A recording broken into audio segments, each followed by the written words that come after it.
Salam dan bahagia, kami dari kelompok 1 ingin mempresentasikan hasil diskusi dari kelompok kami tentang investasi saham dan pelaporan investor. Perkenalkan anggota kelompok kami, saya Vincent Siana Desnel Murni, rekan saya Kotilda Kontesa Jena, Maria Trivena Marlani Bere, dan Elizabeth Angela Prabadianti. Ajaran Taman Siswa Tringa, salah satu nilai luhur bangsa Indonesia yang merupakan falsafah peninggalan Ki Hajar Dewantara yang dapat diterapkan, yakni tringa yang meliputi ngerti, ngerasa, dan ngelakoni. Ki Hajar mengingatkan bahwa terhadap segala ajaran hidup, cita-cita hidup yang kita anut, diperlukan pengertian, kesadaran, dan kesungguhan pelaksanaannya. Yang pertama, ngerti dari kata reti atau tahu. Lalu pengertian dari ngerti adalah mengerti atau mengetahui. Ki Hajar Dewantara mengingatkan bahwa segala ajaran, cita-cita, ataupun segala sesuatu diperlukan pengertian, kesadaran, dan kesungguhan. Yang kedua, ngerasa. Ngerasa dari kata rasa atau merasakan. Tahu dan mengerti saja tidak cukup kalau tidak merasakan, menyadari, dan tidak ada artinya kalau tidak melaksanakannya dan tidak memperjuangkannya. Yang ketiga, ngelakoni. Ngelakoni dari kata lakon atau mengerjakan. Merasa saja dengan tidak melaksanakan, menjalankan tanpa kesadaran dan tanpa pengertian tidak akan membawakan hasil. Yang berikut, akuntansi untuk investasi saham. Prinsip-prinsip akuntansi yang diterima umum untuk mencatat akuisisi saham biasa mewajibkan investasi tersebut dicatat pada biayanya oleh investor. Yang berikut, konsep yang mendasari metode nilai wajar atau biaya dan metode ekuitas. Menurut metode nilai wajar atau biaya, investasi dalam saham biasa dicatat pada biayanya dan dividen dari laba berikutnya dilaporkan sebagai pendapatan dividen. Metode investasi dalam ekuitas yang diperhitungkan menurut metode ekuitas atau investasi dalam perusahaan. Menurut metode ekuitas, investasi dicatat pada biaya dan disesuaikan dengan laba rugi dan dividen. APB Opinion nomor 18 paragraf 17 menjelaskan, APB menyimpulkan bahwa metode akuntansi ekuitas untuk investasi dalam saham biasa harus diikuti oleh investor yang diinvestasinya dalam saham berhak memberikan suara dia kemampuan untuk menggunakan pengaruh yang signifikan terhadap kebijakan operasi dan keuangan investi meskipun kepemilikannya atas saham berhak suara hanya 50% atau kurang. Yang berikut, prosedur akuntansi menurut metode biaya atau nilai wajar dan ekuitas. Asumsikan bahwa Pilsner Company memperoleh 2.000 dari 10.000 lembar saham yang beredar Sud Corporation seharga $50 per saham pada tanggal 1 Juli, yang sama dengan nilai buku dan nilai wajar aktiva bersih Sud Corporation. Laba bersih Sud Corporation untuk tahun tersebut adalah $50 dan dividen sebesar $20.000 telah dibayar pada tanggal 1 November.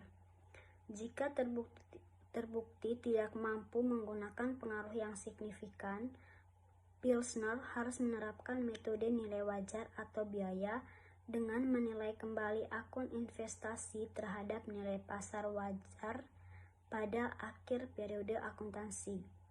Jika sebaliknya, terapkan metode ekuitas. Akuntansi yang digunakan pencatatan Pilsner Company menurut kedua metode tersebut adalah sebagai berikut. Ayat jurnal tanggal 1 Juli untuk mencatat investasi. Metode biaya atau nilai wajar. Ayat jurnalnya, investasi dalam Sud 100.000 di debit dan kas di kredit 100.000. Untuk metode ekuitas, jurnalnya, investasi dalam Sud 100.000 dalam debit dan kas di kredit 100.000. Yang berikut, ayat jurnal tanggal 1 November untuk mencatat dividen. Metode biaya atau nilai wajar, jurnalnya kas di debit 4.000, pendapatan dividen di kredit 4.000. Metode ekuitas, kas di debit 4.000 dan investasi dalam Sud 4.000 di kredit. Ayat jurnal tanggal 31 Desember untuk mengakui laba. Metode ekuitas, investasi dalam Sud Corporation 5.000 di debit, laba dari Sud Corporation 5.000 di kredit. 5.000 dapat dari $50 dikali setengah tahun kali 20%. Menurut metode biaya atau nilai wajar, Pilsner mengakui laba sebesar $4.000 dan melaporkan investasinya dalam Sud sebesar $101. Berikut adalah ikhtisar aktivitas Pilsner menurut metode akuntansi. Tanggal 1 Juli biaya awal sebesar $100.000. Tanggal 1 November dividen yang diterima sebesar 4.000. Tanggal 31 Desember mengakui 20% laba bersih Sud untuk setengah tahun 5.000. Tanggal 31 Desember saldo akhir sama dengan $101. Metode ekuitas konsolidasi satu baris.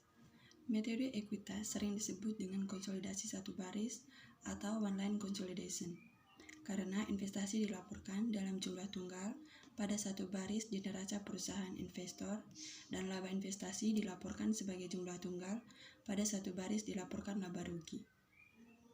1. Investasi ekuitas dalam akuisisi.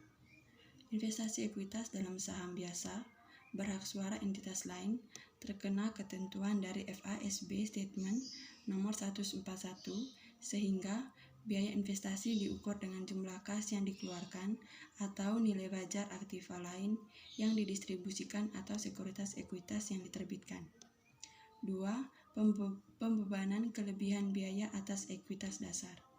Informasi tentang aktiva kewajiban Sloan Company pada saat pembelian merupakan hal yang penting karena memerlukan akuntansi untuk setiap perbedaan antara biaya investasi dan ekuitas dasar pada aktiva bersih invested.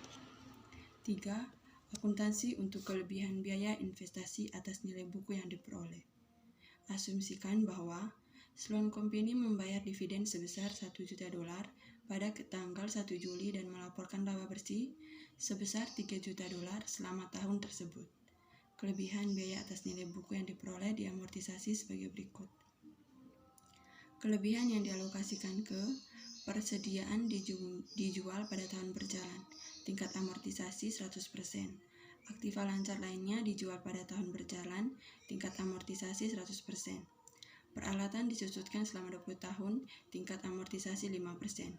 Wesel bayar di jatuh tempo dalam 5 tahun, tingkat amortisasi 20%. Pay Company membuat ayat jurnal menurut konsolidasi satu baris untuk mencatat dividen laba dari Sloan. Pada tanggal 1 Juli, kas 300.000, investasi dalam Sloan 300.000. Untuk mencatat dividen yang diterima dari Sloan, $1 juta dikali 30%. Pada tanggal 31 Desember, investasi dalam Sloan 900.000, laba dari Sloan 900.000. Untuk mencatat ekuitas dalam laba Sloan $3 juta dikali 30%. Pada tanggal 31 Desember, laba dari Sloan 300.000, investasi dalam Sloan 300.000. Untuk mencatat penghapusan kelebihan yang dialokasikan ke persediaan yang telah dijual pada tanggal 31 Desember, investasi dalam Sloan 60.000, laba dari Sloan 60.000. Untuk mencatat kredit laba atas aktiva lancar lainnya yang dinilai terlalu tinggi yang dijual pada tahun berjalan. 4. Kelebihan nilai buku yang diperoleh atas biaya investasi. Nilai buku kepemilikan yang diperoleh dalam perusahaan investasi dapat lebih besar dari biaya investasi. Situasi ini mengindikasikan bahwa aktiva bersih yang dapat diidentifikasi dari perusahaan investasi dinilai terlalu tinggi. Akan tetapi overvalued atau kepemilikan diperoleh dengan harga murah bargain price jika total kelebihan berkaitan dengan aktiva yang dinilai terlalu tinggi. Dengan kata lain, biaya investasi sama dengan nilai wajar. Kelebihan itu dibebankan untuk mengurangi aktiva tertentu yang dinilai terlalu tinggi. Akan tetapi, jika aktiva bersih yang dapat diidentifikasi dicatat pada nilai wajarnya, kelebihan nilai wajar atau nilai buku kepemilikan yang diperoleh atas biaya investasi merupakan goodwill negatif. Goodwill negatif dibebankan untuk mengurangi aktiva tertentu yang dinilai terlalu tinggi. Yang selanjutnya itu investor menjual sebagian investasi yang mengurangi kepemilikannya dalam investasi hingga di bawah 20% atau lebih kecil dari tingkat yang dibutuhkan. Nah, untuk menggunakan pengaruh yang signifikan, metode ekuitas ini tidak lagi tepat untuk kepemilikan yang tersisa. Sejak saat itu, investasi diperhitungkan dengan metode nilai wajar atau WIA, yang dengan cara yang biasa. Keuntungan atau kerugian dari penjualan kepemilikan ekuitas adalah perbedaan harga jual, dan nilai buku kepemilikan ekuitas adalah perbedaan antara jual dan nilai buku kepemilikan sesaat sebelum penjualan.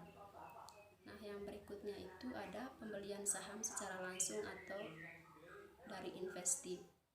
Jika investor membeli saham secara langsung dari perusahaan penerbit, maka kepemilikan investor ditentukan. Saham yang diperoleh dibagi dengan saham yang beredar setelah investi menerbitkan saham baru. Contohnya bisa dilihat pada gambar di bawah ini. Yang selanjutnya, perusahaan investi dengan saham preferen. Metode ekuitas diterapkan untuk investasi dalam saham biasa dan beberapa penyesuaian. Nah, ketika menerapkan metode ekuitas akan diperlukan apabila investi memiliki saham preferen serta saham biasa yang beredar. Nah, penyesuaian tersebut memerlukan hal-hal sebagai berikut. Yang pertama itu alokasi ekuitas pemegang saham. Perusahaan investi dikelompokkan ekuitas saham preferen dan biasa atas ekuisisi untuk menentukan nilai buku investasi saham biasa. Yang kedua itu ada alokasi laba bersih. Investi ke komponen laba saham preferen dan saham biasa untuk menentukan bagian investor atas laba investi bagi pemegang saham biasa. Nah, contohnya itu bisa dilihat pada gambar di bawah ini. Yang selanjutnya itu ada pengungkapan ekuitas investi. Jika investasi ekuitas bersifat signifikan, maka investor harus mengungkapkan informasi berikut di antara tanda kurung atau dalam catatan atas laporan keuangan atau skedul. Yang pertama itu nama setiap investi dan presentasi kepemilikan saham biasa. Nah, yang kedua, kebijakan akuntansi investor yang berhubungan dengan investasi dalam saham biasa. Yang ketiga, perbedaan jika ada antara jumlah ketika investasi dilakukan dan jumlah ekuitas pokok dalam aktivitas bersih, termasuk perbedaan perlakuan akuntansi. Pengungkapan tambahan untuk investasi ekuitas yang material meliputi nilai agreg setiap investasi yang diidentifikasi di mana harga pasar yang berlaku tersedia dan informa mengenai aktiva kewajiban dan hasil operasi investi diikhtisarkan. Yang selanjutnya itu transaksi dengan pihak terkait, di mana transaksi dengan pihak terkait timbul apabila satu pihak yang bertransaksi mempunyai kemampuan, yaitu untuk mempengaruhi secara signifikan operasi pihak yang lain. Pengungkapan yang diperlukan ada 4. Yang pertama, sifat hubungan. Yang kedua, deskripsi transaksi. Yang ketiga, nilai dolar dan setiap perubahan metode yang digunakan dari periode sebelumnya, di mana fungsinya untuk menerapkan syarat bagi setiap laporan laba rugi yang disajikan. Yang terakhir itu ada jumlah utang kepada piutang dari pihak-pihak terkait pada tanggal neraca untuk setiap neraca yang disajikan. Yang berikut itu ada pengujian goodwill menyangkut penurunan nilai. FASB Statement Nomor 142 mengeliminasi persyaratan sebelumnya untuk amortisasi goodwill dan aktiva tidak berwujud tertentu lainnya yang memiliki umur manfaat tidak terbatas. Sementara itu, aktiva tidak terwujud yang memiliki unsur manfaat terbatas atau diamortisasi selama umur manfaatnya tersebut. Nah, jika sebuah aktiva tidak berwujud memiliki umur manfaat yang terbatas, maka tidak diketahui dengan pasti perusahaan harus mengamortisasinya selama umur manfaat yang diestimasi paling mendekati. Aktiva tidak berwujud atau termasuk goodwill yang memiliki umur tidak terbatas tersebut tidak boleh diamortisasi, tetapi sebaliknya harus direview setiap tahun dan diuji penurunan nilainya. Kita di sini akan berfokus pada pengujian penurunan nilai dan pelaporan goodwill. Yang selanjutnya itu peraturan itu dapat mempengaruhi secara dramatis laba yang dilaporkan perusahaan dengan dua cara. Yang pertama itu beberapa perusahaan mungkin menerapkan standar baru dan mengakui kerugian penurunan nilai yang signifikan pada penerapan awal. Nah, yang kedua itu perusahaan mungkin akan melaporkan laba yang lebih tinggi di masa depan. Nah, perusahaan tidak akan lagi melaporkan beban periodik untuk amortisasi goodwill. Lebih lanjut, setiap penghapusan jumlah goodwill pada penerapan awal standar baru tidak akan menimbulkan penurunan nilai di masa depan. Mengukur kerugian penurunan nilai. Jika nilai wajar unit pelaporan melebihi nilai tercatatnya goodwill dianggap tidak menurun nilainya. Jika tidak diperlukan tindakan lebih lanjut, jika nilai wajar lebih kecil dari jumlah tercatat, perusahaan akan melanjutkan ke langkah 2, yaitu pengukuran dan pengakuan kerugian penurunan nilai. Langkah 2 memerlukan suatu perbandingan jumlah tercatat goodwill dengan nilai wajarnya yang tersirat. Sekali lagi, perusahaan harus melakukan perbandingan ini pada tingkat unit pelaporan bisnis. Jika jumlah tercatat melebihi nilai wajar goodwill yang tersirat, perusahaan harus mengakui selisihnya sebagai kerugian penurunan nilai. Jumlah kerugian ini tidak dapat melebihi jumlah tercatat goodwill, karena perusahaan tidak dapat membalik kerugian penurunan nilai yang diakui sebelumnya. Nilai wajar goodwill yang tersirat. Perusahaan harus menentukan nilai wajar goodwill yang tersirat dengan cara yang serupa, seperti ketika mencatat goodwill untuk pertama kalinya pada tanggal penggabungan usaha. Perusahaan akan mengalokasikan nilai wajar unit pelaporan ke semua aktiva yang dapat diidentifikasi serta kewajiban, seolah-olah unit itu dibeli pada tanggal pengukuran. Setiap kelebihan nilai wajar menyeratkan nilai wajar goodwill. Menentukan nilai wajar unit pelaporan. Perusahaan harus melaksanakan pengujian penurunan nilai goodwill sedikitnya setahun sekali. FASB juga mensyaratkan pengujian penurunan nilai sesering mungkin jika setiap peristiwa berikut. Yang pertama, perubahan yang signifikan dalam faktor-faktor legal atau iklim usaha yang merugikan. Yang kedua, tindakan atau penilaian regulator yang merugikan. Yang ketiga, perusahaan baru dan yang tidak diantisipasi. Yang keempat, kehilangan personil kunci. Yang kelima, ekspektasi yang lebih besar. Keenam, pengujian atas pemulihan kembali kelompok aktiva. Yang ketujuh, pengakuan kerugian penurunan nilai goodwill.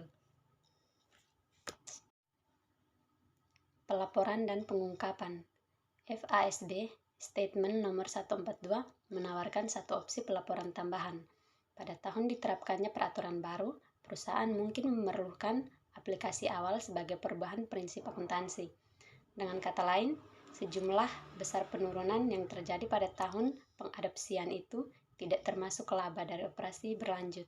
Pengaruh kumulatif dari perubahan prinsip-prinsip akuntansi akan dilaporkan setelah pengaruh pajak penghasilan, setelah laba dari operasi berlanjut menurut GAAP saat ini.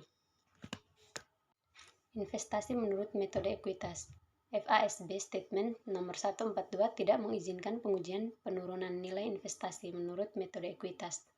Pengujian penurunan nilai akan dilaksanakan berdasarkan nilai wajar versus nilai buku investasi secara keseluruhan. Kerugian penurunan nilai juga dapat diakui untuk investasi dengan metode ekuitas, tetapi penurunan nilai goodwill dengan metode ekuitas tidak dapat diuji secara terpisah. Sekian dan terima kasih.